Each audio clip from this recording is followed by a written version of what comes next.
બનાસકાંઠા જિલ્લાના અમીરગઢમાંથી એક ચોંકાવનારી ઘટના સામે આવી છે, જ્યાં એક વ્યક્તિને સાપ કરડતા તે ગંભીર રીતે ઘાયલ થયો છે।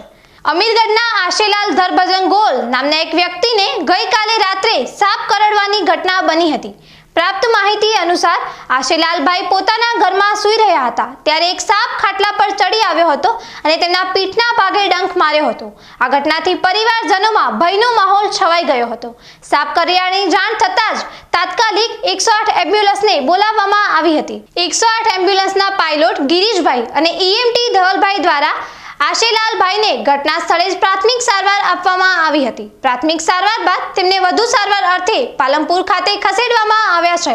મહત્વની વાત એ છે કે સાપ કરડતાની સાથે જ સ્થાનિકો દ્વારા સાપને પકડીને એક ડબ્બામાં ભરી દેવામાં આવ્યો હતો અને તેને પણ હોસ્પિટલ ખાતે લાવવામાં આવ્યો હતો, જેથી કયા પ્રકારના સાપે ડંખ માર્યો છે તેની જાણકારી તબીબોને મળી શકે। આ ઘટનાને પગલે અમીરગઢ પંથકમાં ભય અને સાવચેતીનો માહોલ જોવા મળી રહ્યો છે। આશા રાખીએ કે આશેલાલભાઈ ઝડપથી સ્વસ્થ થાય। આવી ઘટનાઓ ટાળવા માટે ચોમાસાની ઋતુમાં સાપ અને અન્ય જીવજંતુઓથી સાવચેત રહેવું અત્યંત જરૂરી છે।